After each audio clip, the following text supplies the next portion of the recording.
اور میں اس طرح بھی اپنے آپ کو پرویلیج سمجھتا ہوں کہ میں نے وہ تمام شوٹنگ، ان کی ڈاکومنٹریز، ان کا ریکارڈ، ان کا ویڈیو ریکارڈنگ، کاکپٹ ریلز، تمام کی تمام میں دیکھی ہیں میں نے. تو اس ریسرچ کے دوران پاک فضائیہ کا بھی کنکلوژن یہ تھا کہ 8-0 سکور ہے. میرا بھی ماننا یہ تھا. میں تو ایک ہمبل ریکویسٹ بھی ایئر فورس سے پورے سال سے کر رہا تھا کہ ہمیں 8 کر دینے چاہیے، آفیشلی فارملائز کر دینا چاہیے.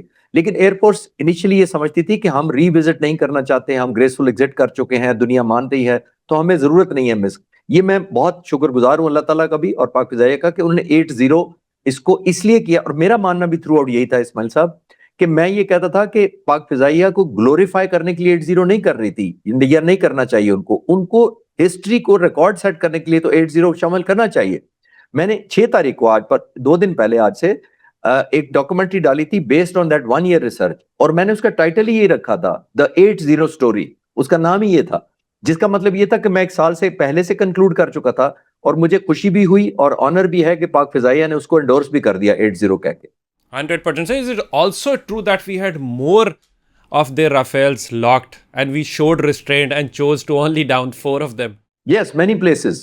اس رات کو جب ہم نے ڈیفینسو مشن کو اوفینسو میں کنورٹ کیا ہے تو اس رات پاک فضائیہ کے پاس ٹارگٹ آف اپرچونٹی ملی نہیں تھی، بنائی گئی تھی. پاک فضائیہ نے 59 منٹس جو نرو بریکنگ بیٹل کنٹیسٹ کی تھی، اور اس میں ہمیں پہلے تو ان جہازوں کی 4 رافیل، ایک میگ 21، سو-30، میراج 2000 اور ایک ڈرون کی جب ہم نے شوٹنگ کر لی تو تب کیونکہ پینک پھیل گیا انڈین فورس کے اندر، ان کے جہاز واپس جانا شروع ہوئے، تو اس وقت ایک زبردست اپرچونٹی ملتی تھی کہ پاک فضائیہ چیز کر کے اور شوٹ ڈاؤن کر سکتی تھی.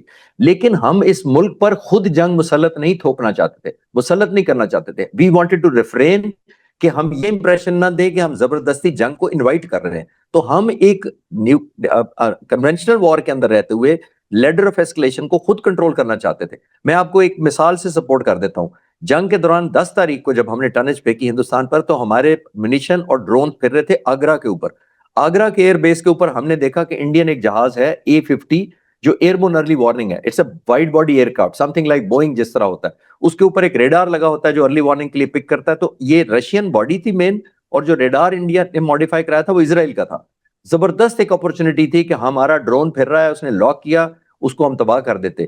لیکن پاک فضائیہ کے سربراہ کیونکہ خود اس وقت آپریشن روم میں تھے، انہوں نے پل بیک کیا اس ڈرون کو اور آرڈر دیا کہ اس کو حملہ نہیں کرنا. اس لیے نہیں کرنا کہ وہ بہت بڑا ایک مائٹ تھا، اس کو ہٹ کرنا آسان تھا، لیکن اس کے جو کانسیکوینس تھے پھر آل آؤٹ وار کا رسک ہوتا. ہم ڈر نہیں رہے تھے، لیکن ہم چاہتے تھے کہ دنیا کو یہ بتائیں کہ ہم پیس لونگ ملک ہیں، ہم پر جنگ تھوپی گئی ہے یا حملہ کیا گیا ہے تو ہم ریٹیلیٹری اسٹرائک کریں گے، لیکن ہم اس حد تک نہیں جائیں گے جس پر ہم خود انوائٹ کریں کہ جنگ آل آؤٹ ہو. ہماری چوائس نہیں ہے. تو یہ بہت بڑا اسماعیل بھائی ہوتا ہے ریسٹرین کرنا جنگ کے اندر. جب آپ ایڈوانٹیج پوزیشن پہ ہوں اور اپنے آپ کو ریسٹرین کرنا، یہ اس سے بھی بڑی بہادری کی کیٹیگری میں گنتا ہوں. یہ میں دیکھ کر آیا ہوں ساری فوٹیجز. میں آپ کو کنفرم کر سکتا ہوں کہ پاک فضائیہ نے بہت ریسٹرین کیا just to keep the ladder of escalation under control and under Pakistan control. Absolutely. I mean, pure professionalism نظر آتا ہے ہمارا پاک فضائیہ کے اندر. لیکن take us through the dog fight once again. ہم نے ایک ڈیفینسو مشن کو آفینسو میں کنورٹ کیا، and how does it work? I mean آپ نے 3000 آورس سے زیادہ فلائی کیا ہے. You have commanded a fighter squadron, you have been in the air. I mean how do you feel? You have locked an Indian jet یا کسی بھی enemy jet کو آپ نے لاک کیا ہوا ہے. You are waiting for the orders to take the kill shot. آپ کی اپنی پلس نہیں کہتی I mean you need to go down. How does it work? دیکھیں اس رات کا میں سینیریو ایک بیان کرنے کی کوشش کرتا ہوں کہ انڈیا نے مختلف ایئر بیسز سے تقریباً جہاز مرج کرنے شروع کیے. فرنٹ پر رافیل رکھے ہوئے تھے اور پیچھے سے ٹیک آف کر کے باقی جہاز فلیٹ میں شامل ہوتے جا رہے تھے. تقریباً 85 جہاز جب آنا شروع ہوئے پاکستان کی فضائی حدود کی طرف تو اس وقت پاک فضائیہ بھی ریڈ الرٹ پر تھی. تو ہم نے بھی 5 منٹ کے اندر تقریباً 42 جہاز ہمارے ہوا میں ایئربورن ہو گئے ڈفرنٹ بیسز سے. اب ہم جا رہے ہیں تو ان جہازوں کو یہ انسٹرکشن تھی کہ کوئی بھی ویپن ہو دشمن کا یا جہاز ہو، ہمارا ریٹیلیشن یا ہمارا جو رسپانس ہوگا اتنا ہی لیتھل ہوگا، یعنی پنشمنٹ ہماری طرف سے ایک جیسی ہوگی، ویپنز ہو یا فائٹر جہاز ہو. تو ہم نے دیکھا کہ جب ہمارے جہاز گئے ہیں تو انڈینز نے چوز کیا کہ سٹینڈ آف ویپن فائر کر دیے اپنی سرحد کے اندر رہتے ہوئے. دیٹ مینز ان میں ہمت نہیں ہوئی 1 انچ بھی اندر آنے کی. جب انہوں نے ویپن فائر کیے تو فارمولا وہی لگا کہ ویپن آ گئے ہیں تو ہمارے لیے یہ اوفینس ہے. تو پاک فضائیہ کے سربراہ نے آپریشنز روم میں تمام جہازوں کو آرڈر کیا کہ گو اینڈ گیٹ دیم. ایک انچ بھی کسی کو اندر نہ آنے دے اور ان کو اب واپس نہیں جانے دینا. تو دس از دا ٹائم انہوں نے ڈیفینسو مشن کو اوفینسو میں کنورٹ کیا اور اس میں کامبیٹ ہوئی.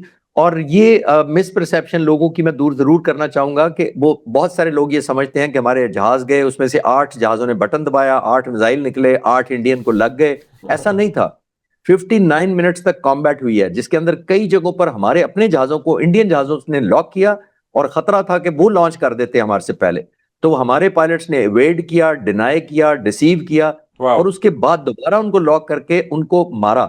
اور یہ میں آپ کو ایک دلچسپ بات اس لیے بتانا چاہ رہا ہوں، اس کے بعد جب ایلیمنٹ آف پینک بچا، نرو بریکنگ یہ ٹینشن ہوتی ہے جس کے اندر صرف حملہ آور آپ نے روکنا نہیں ہے، اس کو شوٹ بھی کرنا ہے، خود بھی بچنا ہے.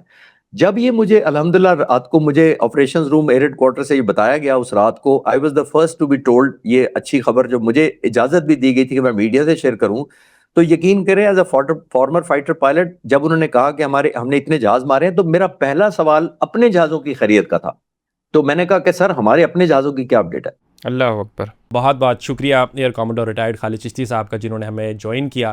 At the current we are celebrating the 1 year anniversary of Marka حق.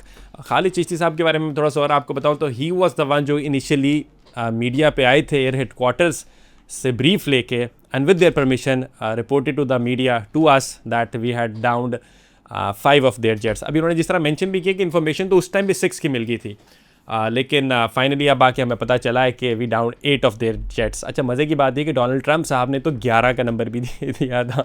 تو but we showed restraint. War is never the answer and we've been trying to tell this to the Indian side. لیکن آئی تھنک ان کے جو B J پی کے ہیجمونک designs ہیں، جو ان کا anti Pakistan anti مسلم sentiment ہے، دے تھرائیو آن دا فیکٹ کہ false flag operations کو کروا کے ووٹ کاؤنٹ جو ہے وہ اس نمبر سے بلڈ کرتے ہیں جس کے اندر وہ صرف ہیٹ کو یوز کرتے ہیں. اور ان کو لگتا تھا شاید دے آر دا ریجنل ہیجمون، ان کو لگتا تھا شاید ود دا اسرائیلی بیکنگ یا SU-400s کے ڈیفینس میکنزم کو لگا کے یا رافیلز کو لے کے چل جاتا ہے. ایسے ہوتا نہیں ہے. You do not have the training, you do not have the requisite multi domain operational capabilities which الحمدللہ by the grace of God Pakistani forces have. And ہم نے اپنی ہارڈ پاور کو دکھایا. After 1 year, Marka Haq, the message is loud and clear that yes, there should be, you should say no to war. The message is loud and clear. But if you will ever try and compromise our sovereignty, you will be met with an iron hand. We will retaliate. We will fight back. And we have shown it to you and to the world that our fighter pilots, mashallah, are very, very, very capable. اور ہم نے دکھایا بھی اس رات کے اندر. So, for those of you who do not recall, let me tell you that it was the greatest ever dogfight recorded in history. I mean almost 120 to 140 jets were in the air at the same time. ان کی side سے رافیلز آ رہے تھے. they were leading the fight. اور ماشاء اللہ ہمارے pilots نے بہت کمال سے ریٹیلیٹ کیا. مزے کی بات جو میں نے ابھی چیز یہاں پہ کوٹ بھی کی، report suggest that we could have downed more of their Rafales but we showed restraint. اور وہی چیز ہم نے ہمیشہ سے بتائی بھی ہے. پہلے ہمارے پاس پاکستان نے ہارڈ پاور کا اپنا شو کیا، مظاہرہ کیا، اینڈ فائنلی بھی ہم نے اپنی سافٹ پاور بھی دکھائی ہے جس کے اندر ہم نے اپنے دی آرٹ آف ڈپلومیسی کو بھی شو کیا. The world recognizes our place as a regional middle power. ہمارے وی آر رائٹ دیر جہاں پہ انڈیا کی خواہش تھی کہ وہ لوگ آئیں. بٹ اللہ کا بہت زیادہ شکر ہے. And before conclusion, I just have one question to all my Indian friends, Indian viewers who are watching this. Where is the evidence? I mean, it's been 1 year. You should go back to your homes, open your keyboards, اپنے لیپ tops, اپنے social media accounts کھولیں، اپنے جو آپ کے politicians ہیں ان کو ذرا ریچ آؤٹ تو کریں، ان سے پوچھیں تو صحیح کہ ویئر از دی ایویڈنس. سارا جو آپ نے ایک پروسیس کیا، جو آپ کا وینڈیٹا تھا، جو پروپیگنڈا تھا، اس کی بیسز ہی ایویڈنس کے اوپر چلتی ہے. But you don't have that. Anyway جی، بہت بہت شکریہ آپ کا. آئی thank Khalid Chishti sahab once again. Dearly hoping that you enjoyed the conversation. اور انڈیا کے لیے میسج لاؤڈ اینڈ کلیئر ہے، اپنی سائڈ پہ رہیں. This is me Ismail Qasim signing out. Until next time, اپنا بہت سارا خیال رکھیے. اللہ حافظ.